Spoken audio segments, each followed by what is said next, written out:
ကြောက်ဖေးရန်တယောက်သူတို့စိတ်ဆက်ထားတဲ့မင်းကလေး3ယောက်ရဲ့မဖြစ်နိုင်တဲ့စင်ခုံမှုကိုလက်ခံလိုက်ပြီးကြလအတွင်းကျင်းပမယ်နတ်ဆိုးသက်စစ်သူကြီးရွေးကွဲမှာသူတို့အားလုံးကိုကြော်ဖြတ်ပြမယ်လို့ကြုံဝါခဲ့ပါတယ်။ကြောက်သခင်ကြီးရဲ့မွေးစားသားထစ်သူကြောက်ဟုံဟာတားရဲတောင်ကြားကနေပြန်လဲရောက်ရှိလာပါတယ်။သူဟာတိုင်းပညာမှာထူးချွန်ပြီးဖခင်ဖြစ်သူရဲ့ချီကျူးမှုကိုခံရတဲ့သူဖြစ်ပေမဲ့တကယ်တားအရင်ထိတဲ့ကြောက်ဖေးရန်ကတော့အထင်မြင်သေးစွာနဲ့အတုံးမကျတဲ့ကောင်းလို့ခေါ်ဝေါ်တုံးလုံးခဲ့ပါတယ်။ဒါအပြင်သူနဲ့အတူတိုင်းပညာအစစ်ငါးရှိတဲ့ကျွမ်းလီဆွဲပြီးဆွေတယောက်ကိုပါအင်းတော်ကိုခေါ်ဆောင်လာခဲ့ပါတယ်။ဒီလောက်မြင့်မားတဲ့တိုင်းပညာရှင်တယောက်ကကြောက်မျိုးနွယ်အင်းတော်ကိုအလဲပတ်ရောက်လာတာဟာတိုက်ဆိုင်မှုတစ်ခုဖြစ်နိုင်ပါမလား။တစ်ဖက်မှာတော့စိတ်ဆက်ပွဲကိုဖျက်သိမ်းမှုဦးဆောင်ခဲ့တဲ့မင်းကလေး3ယောက်ဖြစ်တဲ့ချန်ချိုးရွှေလီယန်ယန်နဲ့ပိုင်ချစ်တို့ကြမှာသဘောထားကွဲလွဲမှုတွေဖြစ်ပေါ်နေခဲ့ပါတယ်။ပိုင်ချစ်ကကြောက်မျိုးနွယ်ဟာတစ္ဆာကြားကြီးမားတဲ့မိသားစုဖြစ်ပြီးကြောက်ဖေးရန်ကိုယ်တိုင်လည်းနေဆက်မှာအစ်ကိုလေးနဲ့အတူရဲရဲဝံ့ဝံ့တိုက်ပွဲဝင်ခဲ့တာကြောင့်လုံးဝအသုံးမကျတဲ့သူမဟုတ်ဘူးလို့ယုံကြည်နေခဲ့တယ်။ဒါကြောင့်သူမဟာစိတ်ဆက်ပွဲကိုဆက်လက်ထိန်းသိမ်းချင်နေခဲ့ပါတယ်။ဒါပေမဲ့ချန်ချိုးရွှေနဲ့လီယန်ယန်တို့ကတော့ကြောက်ဖေးရန်လို့အသုံးမကျတဲ့သူကိုလက်ထပ်လိုက်ရင်နင်ဘလောက်ကြာကြာတခင်မရာထူးနဲ့နေနိုင်မှာလဲနောက်ဆုံးတော့ဒုက္ခရောက်ပြီးလမ်းဘေးရောက်မှာပဲဆိုပြီးပိုင်ချစ်ကိုဝိုင်းဝန်းဖိအားပေးခဲ့ကြပါတယ်သူတို့စကားပြောနေစင်ပါပဲကောင်းကင်မှာထူးခြားတဲ့အလင်းတန်းကြီးတစ်ခုပေါ်လာခဲ့ပါတယ်ဒါဟာနှစ်ပေါင်း80လမှာတစ်ကြိမ်ပွင့်တဲ့တန်စင်မင်းမြတ်ကြာပန်းပွင့်ပြီးဖြစ်ကြောင်းနေမပြလိုက်ကြပါဒီဂျပန်ရမျိုးစီကိုရရှိသူတိုင်းဟာတိုင်းပညာအဆင့်ကိုအစားပေါင်းများစွာတိုးတက်စေနေတာကြောင့်သူတို့3ယောက်သာဂျပန်ရှိရာတန်စင်မင်းမြတ်နေမီကိုချက်ချင်းထွက်ခွာသွားခဲ့ကြပါတော့လေ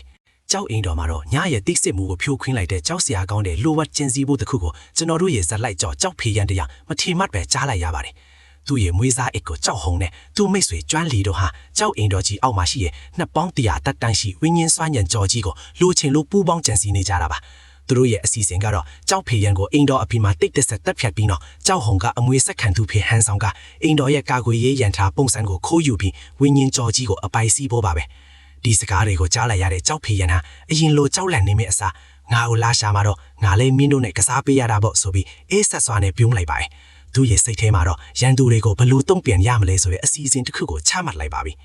နောက်တစ်နေ့မှာတော့သခင်ကြီးကြောက်ကသူ့သားကိုတိုင်းပညာသင်ပေးဖို့အတွက်ချမ်းရွမ်းမြို့ရဲ့အတော်ဆုံးသားဖြစ်တဲ့တိုင်းပညာအဆင့်ကရှောင်းရန်ကိုလွတ်လိုက်ပါတယ်ရှောင်းရန်ဟာကြောက်ဖေးရန်ရဲ့အစ်ကိုကြီး3ယောက်ရဲ့ဆရာဖြစ်ပြီးသူ့ကိုတော့အတုံးမချလို့ဆိုပြီးသင်မပေးခဲ့ပါဘူးရှောင်းရန်ကမင်းငါရဲ့တိုက်ကွက်3ကွက်ကိုခံရင်ရရှိရင်မင်းကိုလွတ်ပေးမယ်ဆိုပြီးစိတ်ခေါ်လိုက်ပါတယ်ပထမတစ်ကွက်မှာကြောက်ဖေးရန်ဟာဓာတ်ကိုတောင်ကောင်းကောင်းမကိုင်းနိုင်လို့ရှောင်းရန်ကလောင်ရဲခဲ့ပြီးမြဲဒုတိယတစ်ကွက်မှာတော့ကြောက်ဖေးရန်ရဲ့လီမြတ်တဲ့တုံ့ပြန်မှုကြောင့်ရှောင်းရန်အားတင်သွားခဲ့ပါတယ်နောက်ဆုံးမှာတော့ကြောက်ဖေးရန်ဟာ3ခွက်မကပဲ4ခွက်အထိကာကွယ်နိုင်ခဲ့ပြီးရှောင်းရန်ကိုအနိုင်ယူလိုက်ပါတယ်သူ့ရဲ့မီယုံနိုင်စရာဓာတ်တိုင်းကြီးအစွဲကိုမြင်လိုက်ရတဲ့ရှောင်းရန်ဟာသူ့ကိုနောက်ဆုံးတစ်ပြက်အထိလက်ခံပြီးတိုင်းပညာအကုန်သင်ပေးမယ်လို့ကမ်းလှမ်းခဲ့ပေမဲ့ကြောက်ဖေးရန်ကကျွန်တော်ကသခင်ကြီးရဲ့တစ်ပြက်ထိဖို့အရေးချွေးမရှိပါဘူးဆိုပြီးညင်းဆိုကထပ်သွားခဲ့ပါတယ်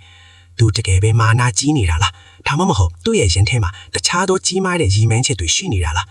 တစ်ဖက်မှာလည်းသူ့အသက်ကိုရန်ရှားနေတဲ့မွေးစားအစ်ကိုရဲ့ကြမ်းစီးမှုနောက်တစ်ဖက်မှာလည်းတန့်စင်မြင့်မြင့်ကြားပန်းကိုအပြိုင်အဆိုင်ရှာဖွေနေကြတဲ့တိုင်းလောကသားတွေကြားထဲမှာကြောက်ဖေးရင်တယောက်ဘယ်လိုရှင်းတိုင်းမလဲဆိုတာကိုတော့နောက်တစ်ပိုင်းမှာဆက်လက်ပြီးရင်ခုန်စွာနဲ့စောင့်ကြည့်ကြရမှာပဲဖြစ်ပါတယ်